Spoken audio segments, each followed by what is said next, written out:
Hey guys, Fire here from InDepth Gaming, bringing you another game review.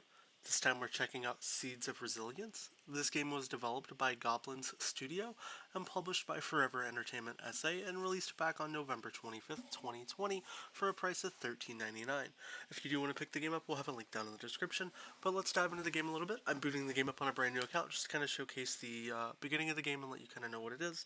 The main premise of Seeds of Resilience, and the best way to describe it, you're basically a group of travelers, villagers, etc., who have been stranded on a deserted island, and you have to now just survive as long as you can through natural disasters and the environment that's honestly trying to constantly kill you. You have to use crafting resources, build everything you need to survive. It's kind of like a point and click top down version of Minecraft if you were just isolated in like one little chunk. So I'm going to dive in and just kind of show you a little beginning of the game while I talk about it because I don't want to ruin all the story missions so you can experience the game for yourself. The game features a campaign mode that has over a dozen missions as well as a survival option that allows you to go through and try to survive as long as you can at various difficulties. Now, overall, this game has a lot of achievements. They are not easy, so if you are looking at a quick completion, there are still achievements that even, 3 months after the game's released almost, that people still have not unlocked, so please take that into note if you are looking at this game from an achievement standpoint. Now, the way the game works is you kind of use your cursor or your left analog stick to act as a cursor, and you travel around everything. Now, every action you do uses a certain amount of time. Your character will have a certain energy, output level that they can do each day while you're playing, and that's indicated up here in the top of your screen with that specific character you have.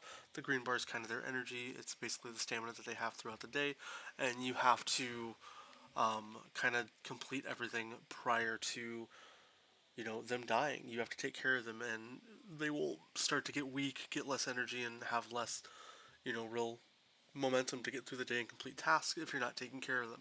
Now, the game takes place in a sequence of turns that you basically go by doing all the actions with your character that they can. Everything you do has a certain kind of time energy expense that you have to do when you hover over items or crafting items. And then at the end of the day, when you've done all your, kind of tasks that you can do, you end the day by hitting the, view button on your controller and it cycles a new day. Your characters will get new energy levels, they'll replenish their stats based on the food that you have, and then you get to continue working. So, for example, in this, we now need to craft resources to then create items. Now, the controls can be a little finicky as you need to kind of hit these markers just perfectly, so it might be a little challenging at times. One thing that I do enjoy is the game does feature a crafting menu. It can be a little tricky to navigate. You'll use your D-pad and then you can kind of just navigate around and you go into these tool sections and build what you need as you gather the right items. Like I said, everything takes time, so if you could see that little takes 3 hours of our 9 hours we started our day with to really complete that task. And then once we complete those tasks, if we craft items, we can then use that same D-pad to equip them to our characters, so now that they can do additional work. Now, right now it wants us to just collect some fish, so we can continue to do that, but it looks like our guy is kind of getting a little drained out on energy, so we can't complete that task today. So what we're going to do is sleep, and then we'll start the next day, and it's kind of just a rinse and repeat cycle. The maps do get a lot bigger as you play. You'll need to craft villages, huts, really any and everything you can to keep your guys alive. So honestly, it's quite fun. There's a lot of things you can do, and as you progress through the missions, you'll unlock the next missions. Here's all the ones you can kind of see. I'll boot into the next mission just so you can kind of get an idea of what the maps can adjust and adapt into. So as you can see here, we have a couple different additional islands, and you'll unlock additional things in skill tree. Right now, we can alternate between two different characters, and we can just really select who we want to do. Each character kind of has like their own little bio system. So like this guy's a natural born fisher, so we'd probably want him having all of our food. And then our other character here, if I can get their bio thing to pull up. It's not letting it pull up for me. They just kind of have like their each own specific attributes that really work for them. Now, what I'm going to do here while you're spectating is let you see kind of how the game ends. I'm just going to cycle through the days. As your characters start to deplete, run out of energy, they'll start to die.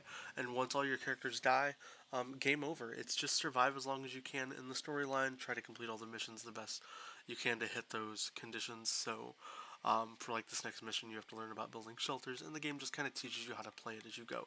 The real meat and potatoes is the survival mode in the game here, where you can pick your various difficulty levels. You can also go custom mode, set up different kind of people you have, and then progress like into the game and try to survive as long as you can.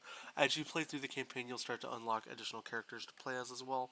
And you can run up to 3 different characters into this mode, and it's just go and last as long as you can. Can you make it hundreds of days, or are you gonna die within minutes? And you don't know what kind of environmental disasters are going to come your way. You don't know what's going to happen. You just have to really grind and survive. And that's kind of the meat and potatoes of this game. Live as long as you can with the available resources you have, craft things, go through all the different skill trees, and really just make the best of what you can. You'll need to gather all your resources as you craft things. It'll let you know what you need to build specific items. Sometimes you need to combine 2 items to build a certain item to be able to make the item that you need. And it's really just a management game in the best of sense. Um, I say it's like a Minecraft top-down sandbox, but it's kind of your own interpretation of how you feel. If I had to give the game any type of a rating, it's okay. It's not a game that I'm going to spend massive hours playing, but it isn't quite enjoyable to play in that sense. If I had to give the game any type of a rating, I'm going to give the game about a 6 out of 10. It's at an okay price point. I like the visuals. It's its own unique aesthetic art style, and I think the developers did a good job bringing something a little different to the game. I just think when it comes to terms of survival games, you're kind of competing against games like Minecraft and Ark. It's a hard niche to really get a foothold into. But outside of that, if you guys enjoyed the video, as always, like the video down below, subscribe if you haven't already, and comment if you have any questions. I hope you all have a wonderful day, and we'll see you next time.